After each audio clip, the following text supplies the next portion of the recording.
Los eruditos llevan desde entonces debatiendo el motivo de su silencio. ¿Se arrepentía de un matrimonio apresurado, como habría deseado la reina Lisa? ¿Alisande lo había ofendido de alguna manera? Temía la respuesta del reino ante su matrimonio. Visto lo que había sucedido a Aegon y Rhaena, era posible que las agoreras profecías del Septon Mater lo hubieran afectado más de lo que estaba dispuesto a reconocer, o simplemente era un joven de 15 años que había actuado precipitadamente sin pensar en las consecuencias de sus actos y de pronto no sabía qué hacer. Se pueden razonar todas estas explicaciones, pero a la luz de lo que hoy en día sabemos de Jaehaerys Targaryen, en última instancia nos parecen infundadas. De joven o de viejo, este rey nunca actuó impulsivamente. Para el que escribe estas palabras, es evidente que Jaehaerys no se arrepentía de su matrimonio ni tenía intención alguna de anularlo. Había elegido a la reina que quería y, a su debido tiempo, informaría al reino, pero sería él quien eligiera el momento adecuado, de forma calculada para que lo aceptaran, cuando fuera adulto y reinara por derecho propio,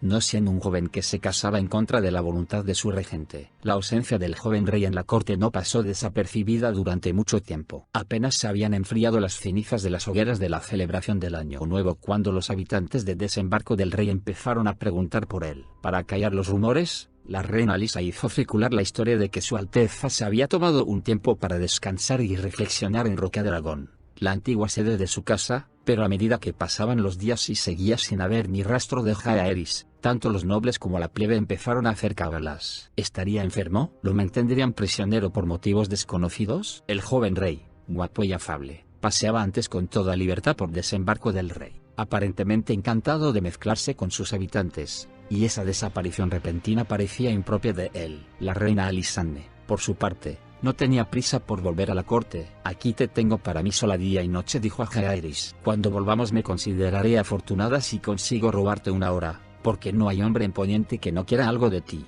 Para ella, el tiempo que pasaron en Rocadragón fue idílico. Dentro de muchos años, cuando peinemos canas, pensaremos en estos días y sonreiremos al recordar lo felices que fuimos. Sin duda, el joven rey compartía estos sentimientos, al menos parcialmente, pero también tenía otros motivos para quedarse en Rocadragón. A diferencia de su tío Maegor, no era proclive a los estallidos de furia, pero era sobradamente capaz de indignarse y no olvidaba ni perdonaba que lo hubieran excluido intencionadamente de las reuniones del consejo en las que se había hablado de su matrimonio con su hermana, y aunque siempre agradecería a Rogar Baratheon que lo hubiera ayudado a alcanzar el trono de hierro, no estaba dispuesto a dejarse gobernar por él. Ya tuve un padre, le dijo al maestre Culiper durante aquellos días, en Rocadragón.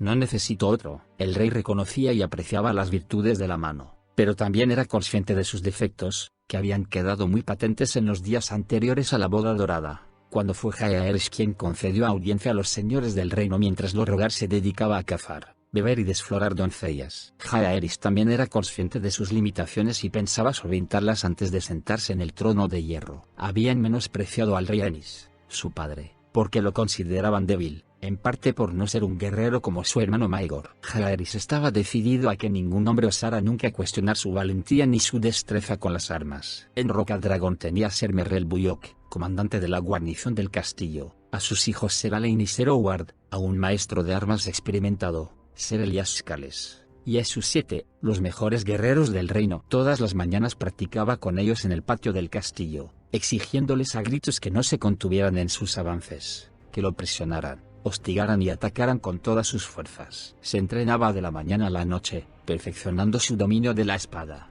la lanza, la maza y el hacha bajo la mirada de su nueva reina. Era un ejercicio durísimo y brutal. Los asaltos no terminaban hasta que el rey o su adversario lo declaraban muerto. Jaehaerys murió tantas veces que los hombres de la guarnición lo convirtieron en juego.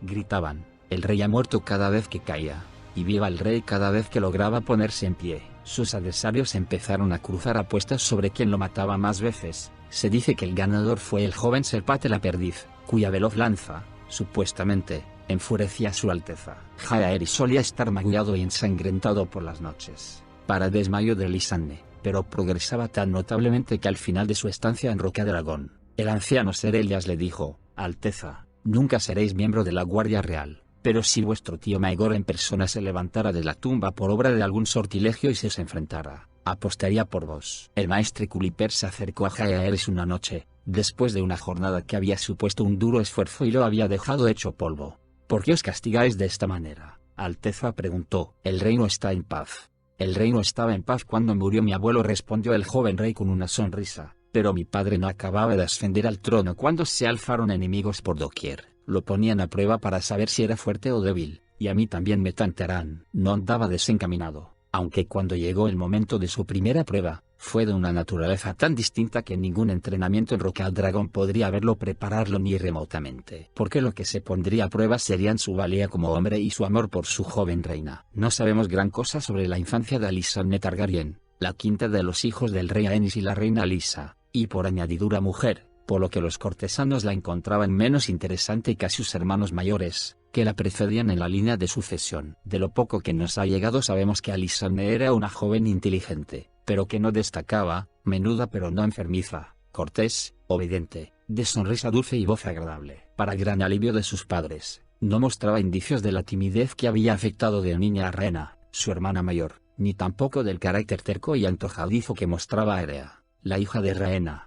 Alysanne, como era habitual en las princesas, había tenido criados y damas de compañía desde muy temprana edad. Sin duda, cuando era un rorro tenía una ama de cría, como la mayoría de las nobles. La reina Alysa no amamantaba a sus hijos. Más tarde, un maestre la enseñaría a leer, escribir y hacer cuentas, y una sieta la instruiría en la conducta, los modales y los misterios de la fe. Tendría criadas plebeyas, encargadas de lavarle la ropa y vaciarle el orinal, y es seguro que a su debido tiempo contó con damas nobles de edad similar a la suya como acompañantes para montar, jugar y coser. Alysanne no sería quien escogiera a estas compañeras. Su madre, la reina Alysa, las habría seleccionado, y las cambiaría con cierta frecuencia, para evitar que la princesa intimara demasiado con ninguna de ellas. La afición de su hermana Rhaena por demostrar un afecto y atención excesivos a toda una serie de favoritas, algunas consideradas muy poco apropiadas, había dado mucho que hablar en la corte, y la reina no querría que Alysanne diera lugar a chismorreos semejantes. La situación cambió cuando el rey Aenys murió en Roca al Dragón y su hermano Maegor regresó de la otra orilla del mar angosto para ocupar el trono de hierro. El nuevo rey sentía poco afecto por los hijos de su hermano y aún le inspiraba en menos confianza, y tenía a su madre, Visenya, la reina viuda, para hacer cumplir su voluntad. Despidieron a los caballeros y criados de la reina Alysa, junto con los criados y compañeros de sus hijos, y Jaehaerys y Alysanne pasaron a ser pupilos de su tía abuela, la temible Visenya. Rehenes a todos los efectos, si bien no oficialmente, pasaron el reinado de su tío con traslados forzosos constantes entre Marcaderiva, Roca al Dragón y desembarco del rey, hasta que la muerte de Visenya dio a la reina Alysa la oportunidad, que aprovechó de inmediato, para huir de Roca al Dragón con Jaehaerys, Alysanne y la hoja hermana oscura. No nos han llegado crónicas fiables de la vida de la princesa Alysanne después de su huida. No vuelve a constar en los anales del reino hasta los últimos días del sangriento reinado de Maegor, cuando su madre y los Rhaegar partieron desde Bastión de Tormentas a la cabeza del ejército mientras los tres hermanos, Alysanne, Jaehaerys y Rhaena, descendían sobre el desembarco del rey con sus dragones. Sin duda, la princesa Alysanne tuvo doncellas y damas de compañía en los días posteriores a la muerte de Maegor, pero lamentablemente, sus nombres y datos no han perdurado. Sí sabemos que ninguna de ellas la acompañó cuando Jaehaerys y ella huyeron de la fortaleza roja a lomos de los dragones. Aparte de los 7 miembros de la Guardia Real, la guarnición del castillo, los cocineros, los palafreneros y otros sirvientes, el rey y su esposa no tenían más personas a su servicio en Roca Dragón. Esta situación, que no era apropiada para una princesa, lo era mucho menos para una reina. Alysanne debía tener criados, y Alysa, su madre, lo vio como una oportunidad para socavar y quizá llegar a deshacer su matrimonio. La reina regente decidió enviar a Roca al Dragón a un grupo selecto de sirvientes y damas de compañía para atender las necesidades de la joven reina. El plan, nos asegura el gran maestre Bennifer, fue idea de la reina Alysa, pero Lord Rhaegar lo apoyó gustoso porque vio de inmediato una forma de aprovecharlo para sus fines propios. El anciano Septonos Wick, que había oficiado el matrimonio de Jaehaerys y Alysanne, estaba al cargo del seto de Roca Dragón, pero una joven dama de sangre real necesitaba otra dama para su instrucción religiosa. La reina Alysa envió a 3, la temible Sieta Isabel y 2 novicias de alta cuna de la edad de Alysanne, llamadas Lyra y Edith. Para encargarse de las criadas y doncellas de Alysanne envió a Lady Lucinda Tully, la esposa del señor de Aguas Dulces, cuyo fervor piadoso era legendario en el reino. Con ella acudió su hermana menor, Ella, de la casa Broom, una modesta doncella cuyo nombre se había barajado brevemente como posible esposa para Jaehaerys. Las hijas de Celtigar, de las que la mano se había burlado recientemente diciendo que carecían de mentón, tetas y sesos, también se incluyeron en el lote. Puede que consigamos sacarles algún provecho, supuestamente dijo ese rogar a su padre. Otras 3 jóvenes nobles, una del valle, otra de las tierras de la tormenta y otra del dominio, completaban el grupo.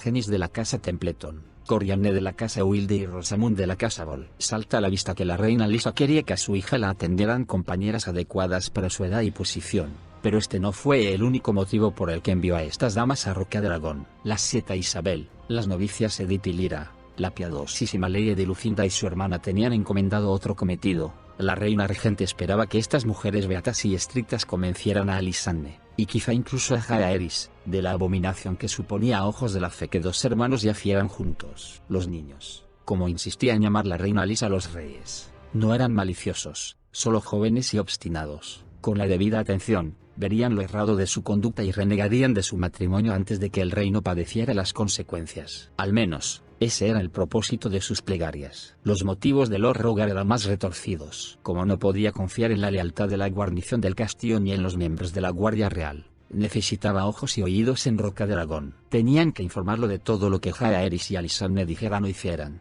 Se lo dejó muy claro a Lady Lucinda y a los demás. En especial, estaba sumamente interesado en saber si el rey y la reina pretendían consumar el matrimonio, y cuándo ocurriría. Era algo que había que impedir a toda costa, insistía. Quizá hubiera aún más motivos ocultos. Ahora, lamentablemente, nos vemos obligados a ocuparnos de cierto libro de mal gusto que se vio por primera vez en los 7 reinos unos 40 años después de los acontecimientos que estamos relatando. Todavía circulan ejemplares de mano en mano por los peores lugares de Poniente. Se puede encontrar en los burdeles, al menos en aquellos con clientes que saben leer, y en la biblioteca de algunos hombres de baja catadura moral, que los guardan bajo llave a salvo de los sirvientes, las señoras, los niños y los castos hipios. El libro en cuestión se conoce por diversos títulos, entre ellos, La carne es débil, Alta cuna, Baja cama, Historia de una libertina y la perversidad de los hombres. Pero todas las versiones coinciden en el subtítulo, Advertencia para jovencitas. Se supone que es el testimonio de una joven doncella de alta cuna que entrega su virtud a un palafrenero del castillo de su padre, da a luz a un hijo ilegítimo y se encuentra después participando en todo tipo de perversidades imaginables durante una larga vida de pecado, sufrimiento y esclavitud.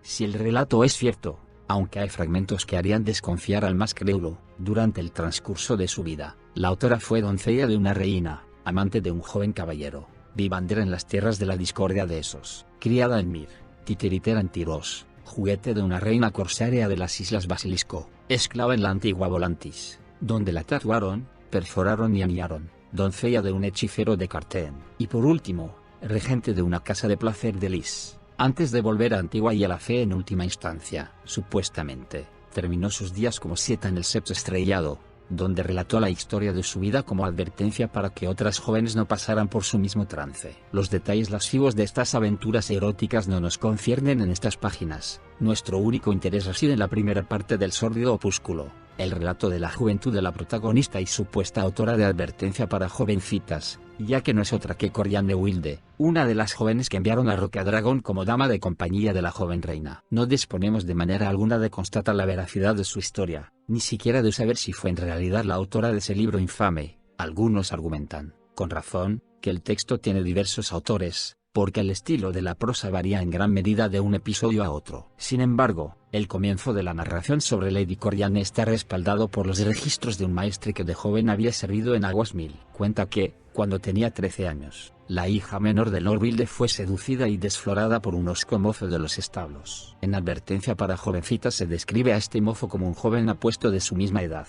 pero el relato del maestre difiere y presenta al seductor como un sinvergüenza picado de viruelas de unos 30 años, del que solo destacaba un miembro viril del grosor del de los sementales. Fuera cual fuera la verdad, al hosco mozo lo castraron y lo enviaron al muro en cuanto se descubrió lo que había hecho, mientras que a Lady Corianne la encerraron en sus aposentos, donde dio a luz a su hijo ilegítimo. Al poco de nacer lo mandaron a Bastión de Tormentas, donde lo adoptaron un mayordomo del castillo y su mujer, que era estéril, según los escritos del maestre. A partir de entonces vigilaron muy de cerca a Lady Corianne, y más allá de la muralla de Aguasmill, muy pocos estaban al tanto de su desgracia. Cuando llegó un cuervo con la solicitud de que acudiera a desembarco del rey, su señora madre le dejó muy claro que no debía hablar a nadie de su hijo ni de su pecado. En la fortaleza roja te tomarán por doncella. De camino a la ciudad, a donde la acompañaban su padre y su hermano, Se detuvieron a pasar la noche en una posada, al sur de la bahía de Aguas Negras, junto al desembarcadero. Allí se encontró con un gran señor que aguardaba su llegada. Y aquí se complica el relato,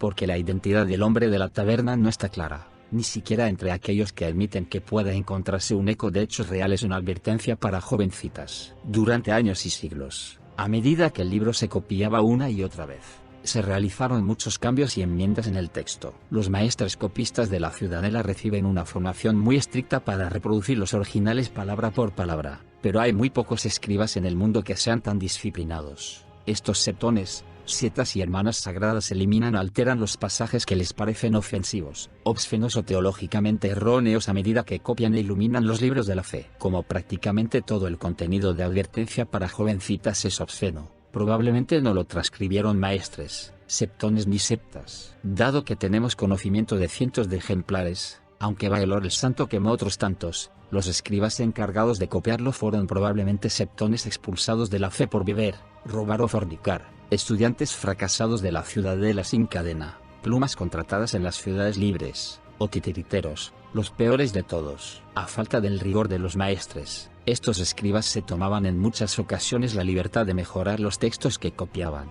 Los titiriteros, en concreto, son muy dados a esta práctica. En el caso de advertencia para jovencitas, tales mejoras consistían principalmente en añadir episodios de depravación y modificarlos ya escritos para que fueran más sórdidos y lascivos. Con los años, a medida que se sucedían las modificaciones, cada vez era más difícil distinguir el texto original, hasta tal punto que ni siquiera los maestres de la Ciudadela llegaban a un acuerdo sobre el título del libro. Como se ha mencionado anteriormente, la identidad del hombre que se reunió con Corian de Wilde en la posada del embarcadero, si es que en verdad se produjo ese encuentro, es otra cuestión controvertida. En los ejemplares titulados La carne es débil y alta cuna, baja cama, que suelen ser las versiones más antiguas y breves, se dice que el hombre de la posada era Sir Boris Baratheon, el mayor de los 4 hermanos de Lord Rogar. En Historia de una libertina y la perversidad de los hombres se trataba de Lord Rogar en persona. Sin embargo, todas las versiones coinciden en lo que sucedió a continuación. El señor manda salir al padre y al hermano, y ordena a Lady Corian que se desnude para examinarla. Me recorrió todo el cuerpo con las manos, se escribe, y me hizo girar de un lado y de otro, e inclinarme, estirarme y abrirme de piernas, sin dejar de mirarme en ningún momento, hasta que por fin quedó satisfecho. Fue entonces cuando el hombre les reveló el motivo de que la hubieran convocado al desembarco del rey. Iban a enviarla a Rocadragón, haciéndola pasar por doncella, para servir como una de las damas de compañía de la reina Alisanne, pero cuando estuviera ahí tenía que utilizar su cuerpo y artimañas para llevarse al rey al lecho. Seguro que Jaehaerys no ha conocido mujer y está muy enamorado de su hermana, dijo supuestamente ese hombre, pero Alisanne es una niña y vos sois una mujer que cualquiera desearía. En cuanto su Alteza pruebe vuestros encantos, entrará en razón y se olvidará de este matrimonio absurdo. Puede que incluso decida manteneros luego, quién sabe. Por supuesto, el matrimonio es impensable, pero tendríais joyas, criados y cualquier cosa que desearais. Ser la calientacamas del rey tiene sus buenas ventajas. Si Alisanne os descubre juntos en el lecho,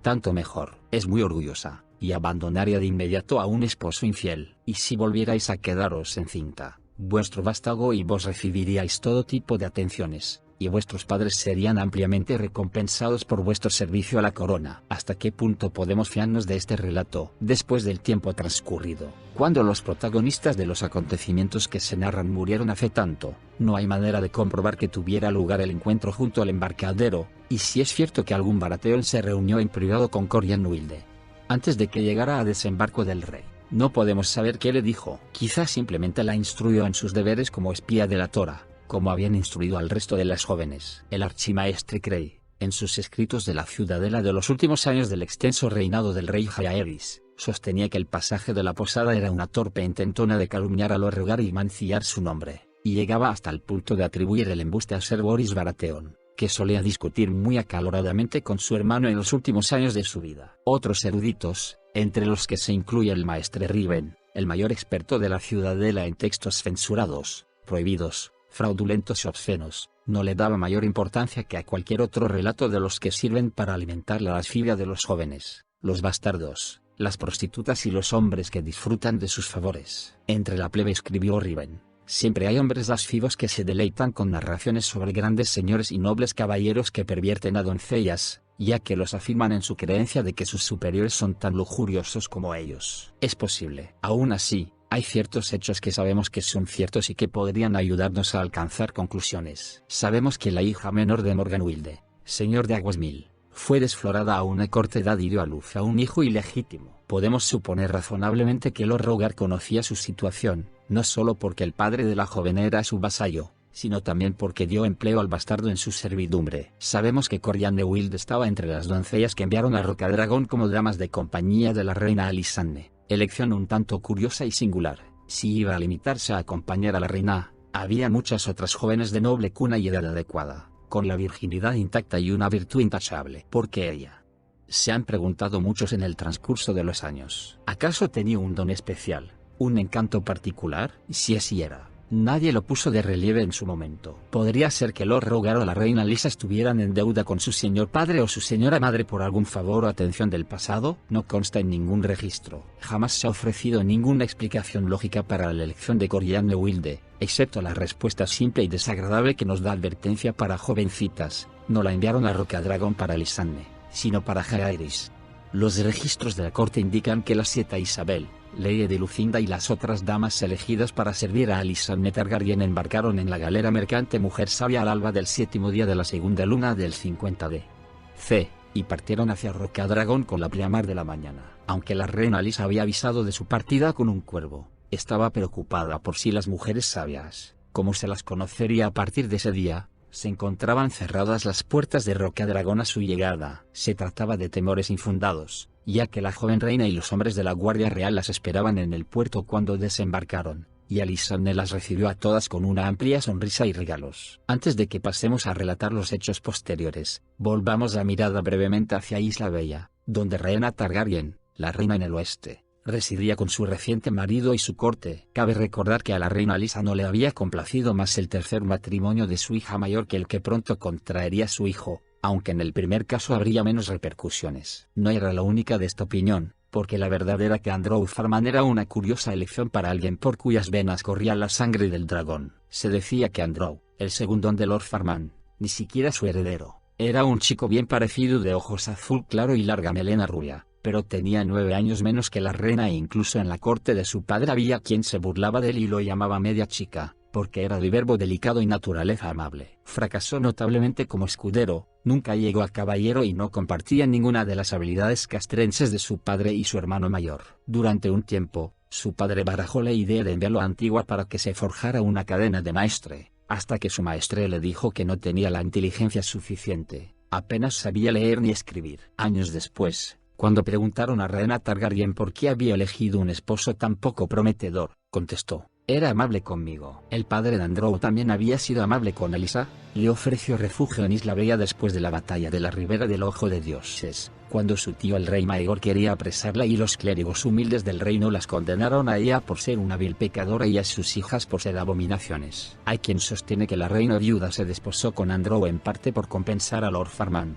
su padre, por su amabilidad. También según Don Isil la menor esperanza de gobernar, sentía gran debilidad por Andrew a pesar de sus deficiencias. Quizá haya algo de cierto en tal afirmación, pero otra posibilidad, apuntada inicialmente por el maestre de Lord Farman, tiene más visos de ser acertada. La reina encontró al amor de su vida en Isla Bella, escribió el maestre Smike a la ciudadela, pero no en Andrew, sino en Lady Elisa, su hermana. Elisa Farman, 3 años mayor que Andrew, compartía con su hermano los ojos azules y la melena rubia, pero ahí acababan las similitudes. De ingenio afilado y lengua más afilada aún, le encantaban los caballos, los perros y los halcones. Era buena cantante y hábil con el arco, pero su pasión era navegar. El viento, nuestro corcel, era el lema de los Farman de Isla Bella, que surcaban los mares occidentales desde la era del amanecer, y Lady Elisa era la personificación de ese lema. Se dice que de niña pasaba más tiempo en el mar que en tierra. Las tripulaciones de su padre se reían cuando la veían trepar por las jarcias como un mono. Manejaba una embarcación propia alrededor de la Isla Bella a los 14 años. A los 20 ya había alcanzado las Islas del Oso, hacia el norte, y el Rejo,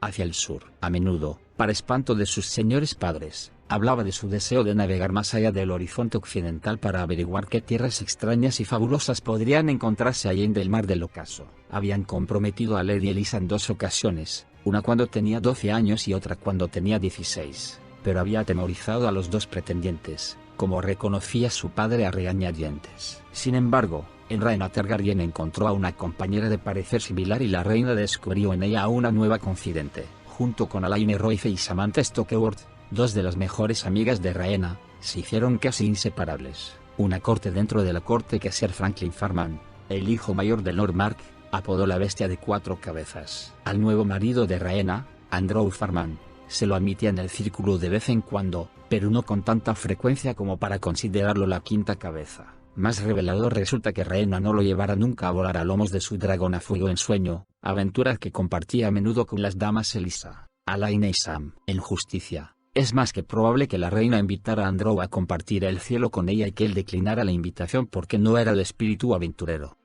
Sin embargo, sería un error considerar idílico el tiempo que pasó la reina Rhaena en Torrelavella. No todo el mundo estaba conforme con su presencia, ni mucho menos. Incluso en aquella isla distante había clérigos humildes indignados de que Lord Mark, como su padre antes que él, prestara apoyo y refugio a una persona que se consideraba enemiga de la fe. La presencia continua de fuego en sueño en la isla también ocasionaba problemas. Cuando se avista un dragón cada muchos años, es algo maravilloso a la par que aterrador. Y es cierto que algunos isleños se enorgullecían de tener un dragón propio. Otros, por el contrario, estaban cada vez más inquietos por la presencia de la gran bestia, en especial porque cada vez era más grande y estaba más hambrienta. Dar de comer a un dragón en crecimiento no es tarea baladí. Y cuando se supo que Fuego en Sueño había puesto una nidada, un clérigo humilde de las colinas del interior se puso a predicar que Isla Bella iba a infestarse de dragones que devorarán por igual ovejas, vacas y hombres, a menos que acudiera un matadragones a poner fin a tal plaga. Lord Farman envió caballeros a que apresaran al hombre y lo silenciaran, pero no antes de que miles de lugareños hubieran oído sus profecías. Aunque el predicador murió en las mazmorras de Torrelavella, sus palabras perduraron e infundían temor a los ignorantes que las oían. Murallas adentro, la reina Rhaena tenía también enemigos en el castillo de Lord Farman, encabezados por su heredero. Sir Franklin había luchado en la batalla de la Ribera del Ojo de Dioses, donde resultó herido y derramó su sangre al servicio del príncipe Aegon el Incoronado. Su abuelo murió en aquel campo de batalla, junto con su hijo mayor, y a él le correspondió la tarea de devolver los cadáveres a su hogar, en Isla Bella. Pero no le parecía que Rhaena Targaryen sintiera demasiado haber sido causa de tantas desdichas para la casa Farman. A él, personalmente, le demostraba muy poca gratitud. También le molestaba su amistad con su hermana Elisa. En lugar de alentarla en lo que a él le parecía una conducta caprichosa y asilvestrada, Sir Franklin opinaba que la reina debería instarla a cumplir con su deber hacia su casa contrayendo matrimonio con alguien adecuado y pariendo niños. Tampoco le gustaba que la bestia de 4 cabezas se hubiera convertido en el alma de la vida cortesana de Torrelavella, mientras que a su señor padre y a él les hacían cada vez menos caso. A este respecto tenía toda la razón. Cada vez más señores de alta cuna, de las tierras del oeste y más allá, visitaban Torrelavella, según anotó el maestre Smike, pero cuando llegaban pedían audiencia con la reina del oeste, no con el señor de una casa menor y su hijo. Nada de esto preocupaba mucho a la reina ni a sus familiares, siempre que Mark Farman gobernara en Torrelavella, ya que era un hombre amable y bondadoso que quería a todos sus hijos, incluso a la obstinada de su hija y al débil de su hijo, y también quería a Rhaena por quererlos a ellos. Sin embargo, menos de una luna después de la celebración del aniversario de la reina y Andrew, Lord Mark murió inesperadamente a los 64 años mientras comía, atragantado con una espina. A su muerte, Sir Franklin se convirtió en el señor de Torrelavella. No perdió el tiempo. El día siguiente a las exequias de su padre convocó a Rhaena a su gran salón, pues no iba a dignarse a acudir a ella, y le ordenó que abandonara la isla. No sois bien recibida aquí, le dijo. Tomad vuestro dragón, vuestros amigos y mi hermano menor, que seguramente se me harían los calzones si lo obligara a quedarse, y marchaos, pero no supongáis que podéis llevaros a mi hermana. Se quedará aquí y se casará con el hombre que yo elija. A Franklin Farman no le faltaba valor, como escribió el maestre Smike en una carta a la ciudadela. Sin embargo, sí le faltaba sensatez, y en ese momento no pareció darse cuenta de lo cerca que estaba de morir. Vi fuego en la mirada de la reina, dijo el maestre, y durante un instante vi Torrelavella ardiendo, con sus blancas torres cayendo al mar, negras de hollín, y las llamas asomando por las ventanas mientras el dragón la sobrevolaba una y otra vez. Rhaena Targaryen era de la sangre del dragón, y demasiado orgullosa para quedarse donde no la querían. Se marchó de Isla Bella esa misma noche a lomos de Fuego en Sueño, después de haber dado instrucciones a su esposo y acompañantes para que la siguieran en barco con todos aquellos que me quieran. Cuando Andrew,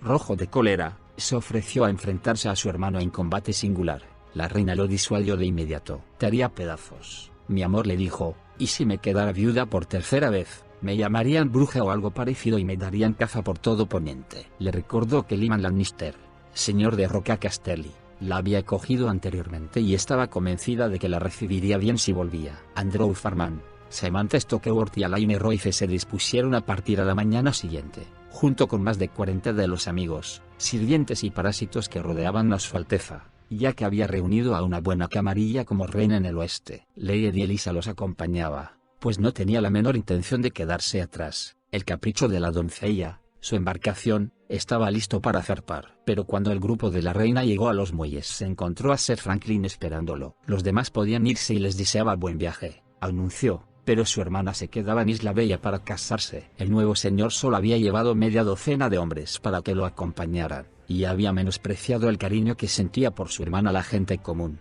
en especial los marineros, los armadores, los pescadores, los estibadores y otros vecinos de los distritos de los muelles que la conocían desde que era pequeña. Cuando Lady Elisa se enfrentó a su hermano, le escupió desafiante y le exigió que se apartara de su camino. Fue reuniéndose una multitud en torno a ellos, cada vez más acalorada. Lord Franklin, sin darse cuenta de cómo estaban los ánimos, intentó retener a su hermana por la fuerza, pero los congregados se adelantaron y detuvieron a sus hombres antes de que pudieran desenfundar. A tres los empujaron al mar desde el muelle, y a Lord Franklin lo lanzaron a un barco lleno de bacalaos. La captura del día. Elisa Farman y el resto de los amigos de la reina embarcaron indemnes en el capricho de la doncella y izaron velas hacia Lannisport. Lyman Lannister, señor de Roca Casterly, había ofrecido refugio a Rhaena y a su marido, Aegon el Incoronado, cuando los perseguía Maegor el Cruel. Ser Tiller Colina, su hijo bastardo, había luchado junto al príncipe Aegon en el Ojo de Dioses. Su esposa, la temible Lady Yocasta de la casa Tarbeck, se había hecho amiga de Rhaena durante la temporada que habían pasado en la Roca, y fue la primera en notar que estaba embarazada. Como esperaba la reina, los Lannister volvieron a darle la bienvenida y también acogieron a sus acompañantes cuando llegaron a Lannisport. Se celebró una gran fiesta en su honor, a Fuego en Sueño le dieron un rebaño completo, y a la reina Rhaena, su marido y acompañantes les asignaron unas estancias magníficas en las profundidades de la roca para que estuvieran bien resguardados. Allí se quedaron durante más de una luna, disfrutando de la hospitalidad de la casa más rica de Poniente. Sin embargo, a medida que pasaban los días, Rhaena Targaryen iba encontrando inquietantes todas aquellas atenciones. Se dio cuenta de que las doncellas y criados que les habían asignado eran espías que informaban de todo lo que hacían a Lord y Lady Lannister. Una de las septas del castillo preguntó a Samantha Stokeworth si había llegado a consumar el matrimonio con Andrew Farman, y si ese era el caso, ¿quién había presenciado el encamamiento? Ser Tiller Colina, el guapo bastardo de Lord Lyman, se burlaba descaradamente de Andrew, incluso mientras intentaba agraciarse con Rhaena contándole anécdotas de sus hazañas en la batalla de la Ribera del Ojo de Dioses y enseñándole las cicatrices de las heridas recibidas. Al servicio de vuestro Aegon, el mismísimo Lord Lyman empezó a demostrar un interés inusitado hacia los 3 huevos de dragón que había llevado la reina desde Isla Bella, y preguntaba frecuentemente cuándo eclosionarían. Lady Jocasta, su esposa, dejó caer en privado que un huevo o varios serían un bonito regalo si su Alteza quería mostrar su gratitud a la casa Lannister por acogerla. Cuando vio que la estratagema no daba fruto, Lord Lyman se ofreció a comprar los huevos por una suma desorbitada. La reina Rhaena se dio cuenta entonces de que el señor de Roca Casterly quería algo más que una huésped de alta cuna. Aunque aparentara actuar por amabilidad, era demasiado ambicioso y astuto para no sacar más partido a la situación. Quería una alianza con el trono de hierro, probablemente mediante un matrimonio entre la reina y su bastardo o uno de sus hijos legítimos, una unión que elevaría a los Lannister por encima de los Hightower, los Baratheon y los Velaryon, y los situaría como la segunda casa del reino. Y quería dragones a toda costa. Con jinetes de dragón propios, los Lannister estarían igualados a los Targaryen. Fueron reyes en el pasado, recordó Rhaena. Sam Stokeworth no sonríe, pero se crió con las historias del Campo de Fuego, no las habrá olvidado. Rhaena Targaryen conocía también su historia, la del feudo franco de Valyria, escrita a sangre y fuego, así que dijo a sus acompañantes: no podemos quedarnos aquí. Debemos dejar de momento a la reina Rhaena para dirigir la mirada de nuevo a Oriente, a desembarco del rey Rocadragón, donde la regente y el rey no se ponían de acuerdo. Aunque la cuestión del matrimonio del rey resultara indignante para la reina Lisa y Lord Rogar, no hay que suponer que fue la única fuente de preocupación que tuvieron durante su regencia. El dinero, o más bien su ausencia, era el principal problema de la corona. Las guerras del rey Maegor habían sido carísimas, una ruina, y habían agotado las arcas del tesoro real. Para rellenarlas, El consejero de la moneda de Maegor había subido los impuestos que ya existían y creado unos cuantos más, pero estas medidas no procuraron todos los ingresos previstos y solo sirvieron para intensificar el odio que albergaban los nobles del reino hacia su rey. La situación tampoco había mejorado con Jaehaerys. La coronación del joven príncipe y la boda dorada de su madre habían sido unas celebraciones espléndidas, de gran relevancia para ganarse el cariño de nobles y plebeyos por igual, pero habían tenido un alto coste, y todavía tenían previsto un gasto aún mayor. Lord Rogar estaba decidido a completar las obras de Pozo Dragón antes de entregar la ciudad y el reino a Jaehaerys, pero no disponía de fondos suficientes. Eduel Celtigar, señor de Isla Zarpa, había sido una mano muy poco eficaz para Maegor el Cruel. Cuando se le dio una segunda oportunidad como consejero de la moneda, durante la regencia, demostró idéntica ineptitud. Como no quería enemistarse con los otros nobles, decidió instaurar nuevos impuestos para la plebe de desembarco del rey. Aprovechando su proximidad, se triplicaron las tasas portuarias. Ciertas mercancías tenían que pagar gravámenes por entrar en la ciudad y por abandonarla, y se establecieron nuevos impuestos para las posadas y los constructores. Ninguna de estas medidas consiguió el efecto deseado de llenar las arcas del tesoro, más bien al contrario, las construcciones disminuyeron y acabaron parándose. Se vaciaron las posadas y el comercio decreció notablemente, ya que los mercaderes desviaban sus barcos de desembarco del rey a Mercaderiva, el Valle Oscuro, Poza de la Doncella y otros puertos en los que pudieran librarse de pagar impuestos. La Unisport y Antigua, las otras dos grandes ciudades del reino, también se veían afectadas por los nuevos impuestos de Celtibar, pero los decretos tuvieron menos efecto ahí, en gran medida debido a que Roca Casterly y Torrealta hicieron caso omiso y no se esforzaron en absoluto por recaudarlos. Sin embargo, las nuevas tasas sí que sirvieron para que el odio por Lord Celtigar se extendiera por toda la ciudad. Lord Rogar y la reina Lisa no se libraron de compartir el oprobio. También sufrió las consecuencias Pozo Dragón. La corona ya no disponía de fondos para pagar a los constructores, con lo que cesaron todas las obras de la cúpula. También se avecinaban nubes de tormenta por el norte y el sur. Con Lord Rogar ocupado en desembarco del rey, los dornienses se habían vuelto osados y estaban aumentando el número de incursiones en las marcas, e incluso llegaban hasta las tierras de la tormenta. Se oían rumores de que había otro rey buitre en las montañas rojas de Dorne. Ivor y Sigaron, los hermanos de Lord Rogar, insistían en que no disponían de los hombres ni de los fondos necesarios para erradicarlo. Más acuciante aún era la situación del norte. Brandon Stark, señor de Invernalia, había fallecido en el 49 d.C., poco después de su regreso de la boda dorada. Los norteños decían que el viaje le había supuesto demasiado esfuerzo. Lo sucedió su hijo Walton y, cuando en el año 50 d.C.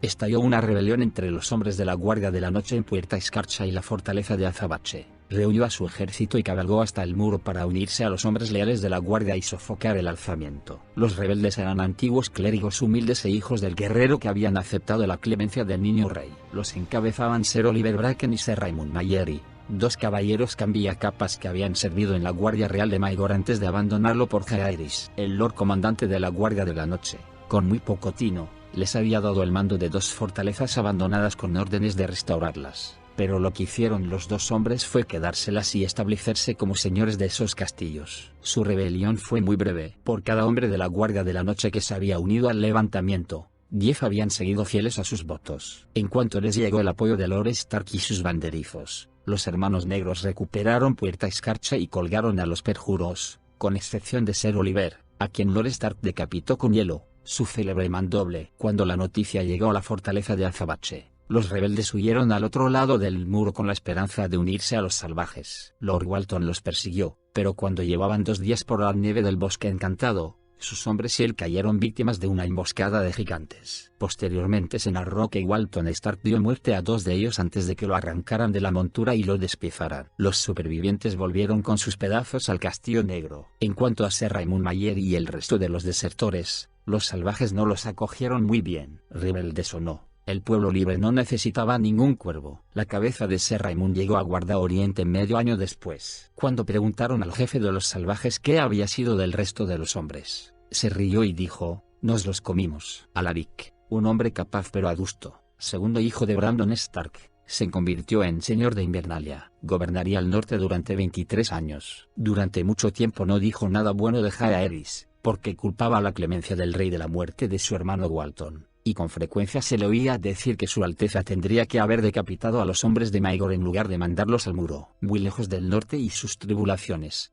El rey Jaehaerys y la reina Alysanne seguían en su exilio autoimpuesto de la corte, pero no se puede decir que estuvieran ociosos. Jaehaerys continuaba con su estricto plan de entrenamiento diurno con los caballeros de la Guardia Real, y dedicaba las noches a leer detenidamente las historias del reinado de su antepasado Aegon el Conquistador, en quien quería inspirarse para reinar. Los 3 maestres de Rocael Dragón lo ayudaban en esta tarea, al igual que la reina. A medida que pasaban los días, cada vez se acercaban más visitantes a Rocael Dragón a hablar con el rey. Lord Massey de Piedra Tormenta fue el primero en presentarse, pero Lord Staunton de Reposo del Grajo, Lord Arklin del Valle Oscuro y Lord Barrymore de Punta Aguda llegaron pisándole los talones, seguidos de Lord Harte, Lord Royingford, Lord Mooton y Lord Stokeworth. El joven Lord Rosby, cuyo padre se había quitado la vida cuando cayó el rey Maegor, también acudió, impetrando avergonzado el perdón del joven rey, quien se lo concedió gustosamente. Aunque Daemon Velaryon, como Lord Almirante de la Corona y consejero naval, estaba en desembarco del rey con los regentes, eso no impidió a Jaehaerys y Alysanne viajar mercadería a lomos de sus dragones, para inspeccionar los astilleros junto a Corwin,